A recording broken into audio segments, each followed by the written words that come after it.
Hello and welcome to this video, which is a first in a pair where we're going to be looking at audio waveforms. In the previous video, we looked at frequency and amplitude, but a waveform is probably a much more interesting thing to look at because it really defines the timbre, the kind of character of the sound that you're listening to. So as we'll see later on in this, it's possible for the same pitch to have a totally different sound. This may be partly down to the way that our hearing works, but that's a discussion for a bit later on. In this video, we're just going to be looking at some simple geometric waveforms to start out with, so sine wave, square wave, etc., that kind of thing, which often form the basis for subtractive synthesis, which is probably where most people start in terms of their synthesis actual programming journey. And it's certainly the place that I would recommend to start because you can learn all those fundamentals and the foundations that you can build upon later on. So, as I say, in this video, we're going to be looking at these waveforms. We're going to be listening to them as well, so not just looking at pictures of them. And hopefully this will give you a bit more idea of what's going on with them. In the next video in the series, we're going to look at actually constructing them, so a way of creating these, which isn't possibly what you may think. Hopefully it's not what you may think, unless you already understand the way that it's possible to analyze these waveforms. But say that's the part for the next video. But for this one, let's get into it. Okay, so here you can see we have a Cubase project, which I'll make available on my site if you want to do this yourself, purely because it can be a little difficult to find some of these waveforms if you don't have access to an audio signal generator. So as you can see on the right hand side, as is often the case when I'm looking at synths, etc., I've got supervision set up and we are in spectrum analysis mode. So we've got a spectrum curve here and at the bottom we've got an oscilloscope. So we're going to see the waveform here and we're going to see the distribution of frequencies present in it here. Hopefully you'll understand a bit more about why that's present, particularly after watching the second video in this series. But we're going to start out with the simplest of all waveforms, a sine wave. So let's just play this sine wave. A bit of a volume warning here. So these are reasonably loud. I've left them reasonably loud in the video so you can actually hear them and go along with this. But of course, you can always download the project and experiment with them yourself.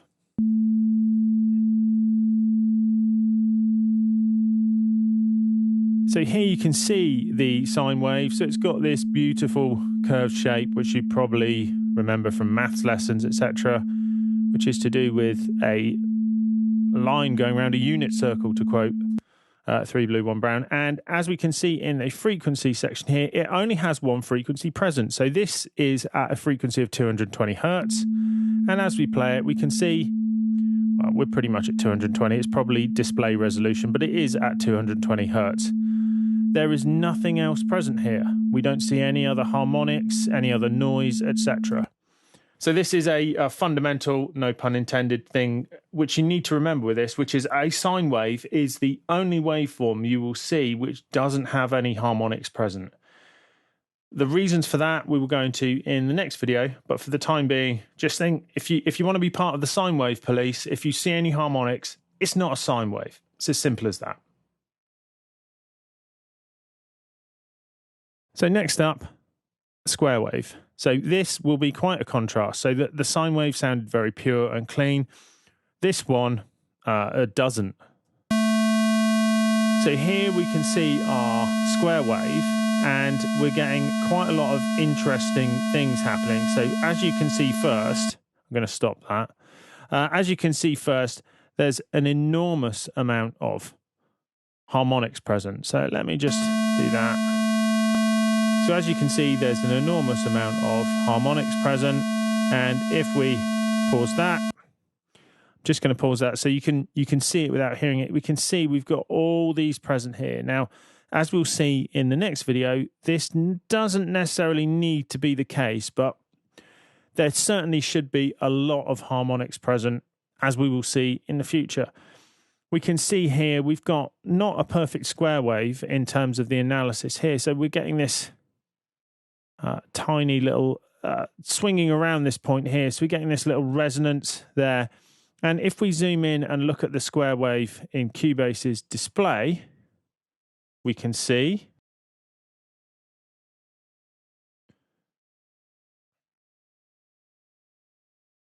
what we're seeing looks like a perfect square wave. But for reasons that will hopefully become apparent in the next video, that may not be possible in the way that we're playing it here. So we're seeing those bits of distortion. If you've ever seen the waveform of a distorted guitar, which is playing a single note, this kind of waveform will probably be pretty familiar to you. With that chopped off top and bottom to the waveform, it's been clipped. Or at least we think it has, because this isn't actually distorted in the sense of a recording where the gain was turned up too high or the output being too high. It was generated digitally. The level doesn't go to 0 dB, so it's not clipping digitally, and none of the levels in Cubase are set to allow it to be clipping, but we hear it as such because that's what a distorted waveform sounds like. So we can hear all those extra harmonics which are present, which are needed to allow it to change so drastically from rising to staying at the same level. That's something we'll cover in the next video. But for the time being, hearing the difference between a sine and a square wave is important, and also recognizing them. Now, this isn't a particularly pure square wave. We will look at that kind of thing a little later on in this video. But for the time being, just have a listen to that on your own in Cubase, etc., and get an idea of how a square wave sounds and obviously how it looks, because it's got a pretty simple, straightforward waveform, which once was described as castle in an exam which I set. Next up, the triangle. So the triangle waveform is kind of a halfway house between the sine and some of the more other aggressive waveforms. So we can see here we've got more harmonics here. It sounds sharper than the sine wave, but it's still not, totally unpleasant. It wouldn't cut through in a busy mix, etc. It hasn't got that much high frequency content, but it's certainly a lot more audible, particularly on maybe slightly dicey headphones, etc., than a sine wave would be. I've deliberately done this at 220 hertz rather than lower, so anybody listening on, say, a phone or cheap headphones, etc., will actually hear the fundamental, because it's very easy for sines to get lost at low frequencies unless you're listening on headphones which respond well to that, which not all of them do. Certainly the phones that came with my phone are not that great. Next up, the Saw Wave. Now, the Saw Wave was probably familiar to you if you've done any synth programming. And this one is a downward saw wave. So you can see it has a vertical rise and then it drops down here. And as we can see, we've got lots of harmonics present. So this particular one has a load under the fundamental. So although they're at low level, you can see they're at like minus 40 dB. There is some low level things happening here, but we've got this peak of real harmonics, as it were, all the way up. But as we'll see later on, they don't necessarily need to be here. They are doing something to do with the waveform, but we can construct a sawtooth with fewer harmonics, as we'll see in the next video. So the saw up is a variation where the waveform goes up and then drops instantly, as we'll see.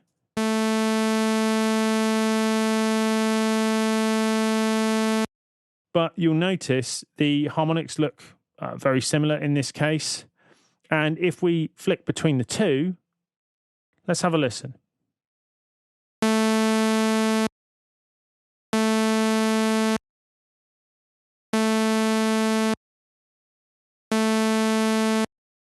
Now, I'm not sure about you, but I don't think I can hear a difference between those when I listen to them. And hopefully we'll see the reason for that in the next video. Certainly, there's much more difference between individual implementations of saw waves where they have a little bit of a curve up or a curve down, much more so than whether or not the actual saw wave is a downwards one or an upwards one. Next, let's look at white noise. So white noise is a little different to what we've seen previously because it is a random waveform. It's genuinely got no pitch.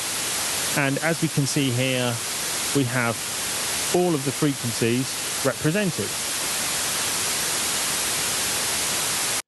Let me stop that for a second, and we can see we've got pretty much an equal distribution all the way here. Obviously, there's the odd dip because at that particular moment, maybe randomly, we didn't have some 33 hertz, etc. Or it possibly could be to do with the analysis. But if we play it again, we'll see generally that's happening all the time.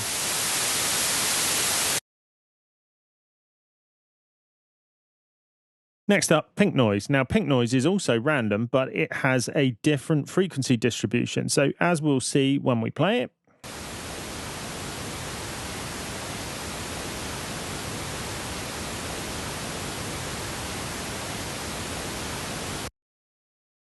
you can see and hear that it sounds different. And the reason is it is reduced in intensity as the frequency increases. So we have this downward slope, and that means it sounds duller because there's less high frequency content. This is much the same as if you apply a filter to white noise. And in fact, in many cases, that's exactly what's happened. Next up, brown noise.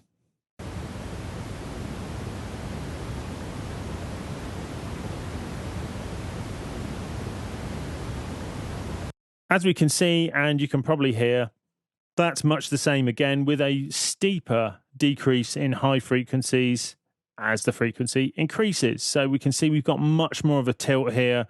We've got much more low frequency content relative to the high frequency content. And this again is a filtered version of white noise. So although it's random, the frequency distribution is different.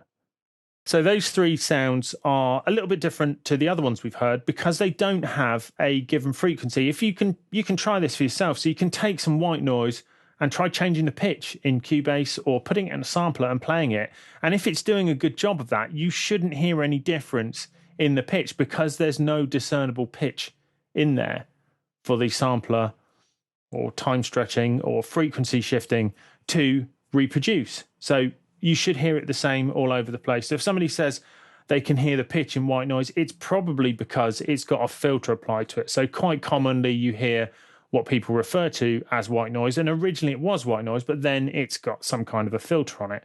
So let's look at that filter being applied to a square wave and see the effect.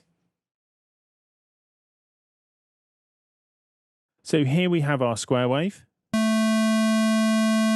And what I've done is I've taken the high cut from the channel settings window and put it on a quick control purely so I can adjust this without it obscuring the spectrum and waveform. So you can see this in action. So what I'm going to do is I'm just going to play this. I'm going to sweep down. I won't talk over it because you want to hear the effect and also see the effect. So as this control here moves to the left and the maximum frequency allowable effectively reduces, watch the effect on the harmonics here and watch the effect on the waveform and see how its shape changes.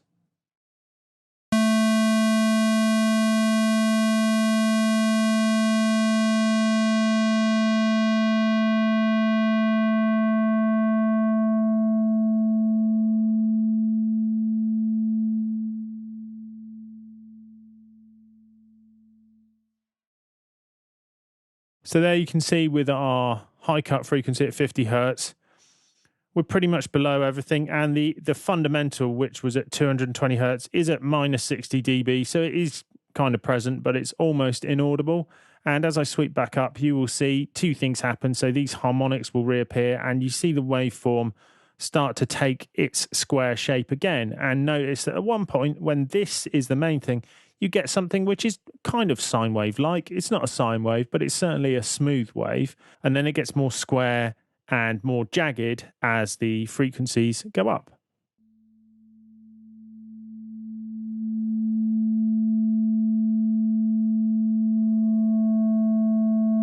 So as those harmonics come in, it starts to square off.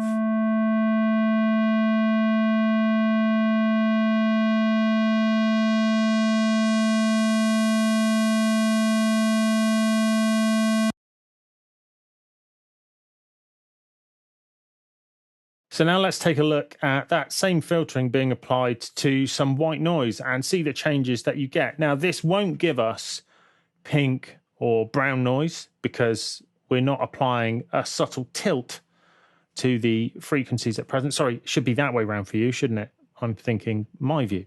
But it will change the sound, and we haven't got resonance applied to this, but it will probably be a sound that you've heard in people's productions.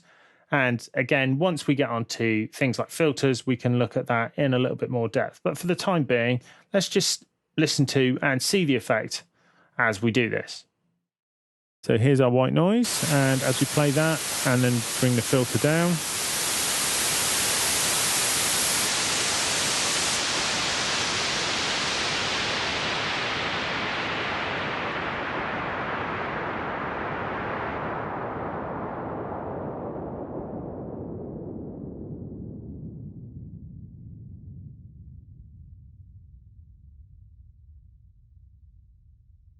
so here we're getting pretty low, but we can see there's some energy there, but it's at pretty low levels. So the peak of that is at minus 40 dB or so. So it's effectively inaudible. It's only when all of these are together that we get something we hear, but because there's all frequencies present, we don't hear a particular pitch, but we are hearing that range of frequencies is changing, and we're hearing more and more, and it will get brighter as it goes, as it comes up.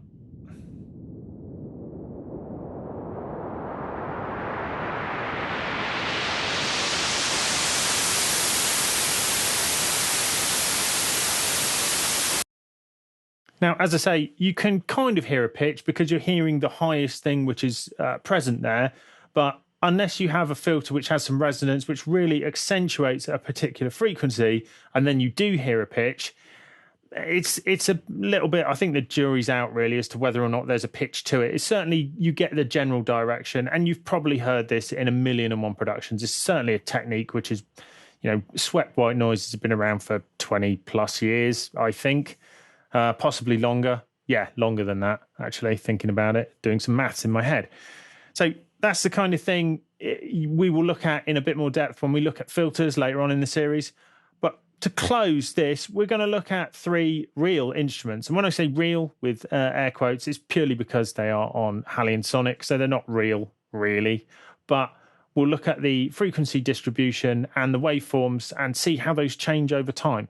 So let's start off by looking at an acoustic guitar. So here we have Halion Sonic playing an acoustic guitar sound. I've taken reverb, etc. off, so we're just going to see the sound itself. This will change over time. So one of the reasons why acoustic instruments sound the way they do is because the harmonic balance, the balance of frequencies which are present, changes over time. So it doesn't stay static like it does in all of our mathematical, geometric, etc. waveforms.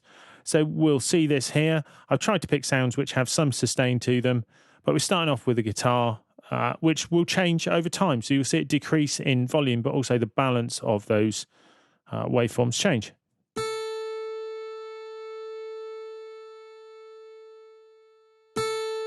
So we can see that there.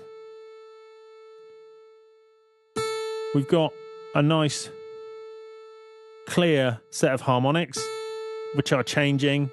We can see this one is changing more in relation to this as time goes on, and these high frequency ones are changing much more, but that's what gives the guitar its distinctive sound. So it's not just the balance of harmonics, it's also that they change over time. Now, some testing has shown that the attack portion is what gives people a real clue about what the instrument is, and if you steal the attack from another instrument and then stick the tail of a different instrument on there, then people misidentify it, but that's a discussion for another time. Now let's take a look at the organ. So again, this is Halion Sonic SE's organ, or one of them, and if I play this, we can see we've got a different balance of harmonics, and also notice how they are not changing over time. We got that initial hit when the note repeats, but then they pretty much stay static. There's a little bit of variation here, but it's not changing in the way the guitar one was, and the balance of harmonics is different. And that's how you can identify it as an organ. Finally, let's take a look at the piano. So here we have a piano again, Halion Sonic. It's the Yamaha acoustic 90, can't remember which one. And let's just play this. And we can see we've got this different balance of harmonic, which allows us to identify the sound. And notice here, we've got all this noise at the bottom, which is probably from a recording. And we've got this note below the note we're actually playing, which is up at 440, because I've made a mistake here. Sorry about that.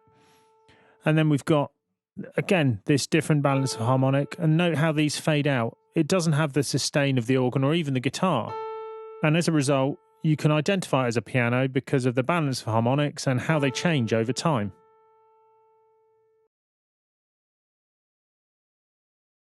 So there you have it, a quick look at waveforms. Now, while we've just looked at some simple geometric waveforms and some randomness and then a few real instruments, there's a near limitless number of wave shapes that you can look at, particularly in the context of modern synthesis, because things such as wavetable oscillators allow you to have waveforms which would have been very difficult to generate in the past. And then, of course, you've got the whole topic of sampling and resampling waveforms and so on. So it's a near endless journey. The important thing is to develop an investigative, inquisitive mindset. So stick a spectrum analyzer and an oscilloscope on your favorite synth and look at the waveform and look at how it changes over time or when you change the controls on it. Even if you don't understand what those controls are doing initially, by having a bit of a detective look at it and trying to analyze what's going on, you'll get a much better grasp for it. And this means you can understand that control A on synth X does the same as control B on synth Y, even though they're named completely differently. This really is an important fundamental part of your journey as a music technologist, whether it's just going to be a producer, because you need to understand this when you come to EQ, etc., and how different instruments, the sound of them, etc., interacts with each other, or if you're going to be, not just an electronic producer and not deal with acoustic instruments at all. Anything where you've got some sound that you want to manipulate, I think this is really important. In the next video, what we're going to look at is how you can construct these from scratch. So we're going to look at a bit more of the theory and techniques behind this. It's going to be a bit more nerdy, probably involve a bit more computer code and more weird synth setups, because certainly in research for this, I've found that some of the synths that I've got don't behave accurately enough to allow me to do what I thought they would do. So it's probably going to get a bit nerdy, but you don't have to watch, do you? Anyway, as ever, I hope you found this useful. And if you have, please like and subscribe. And we'll see you again soon for more Music Tech Tuition.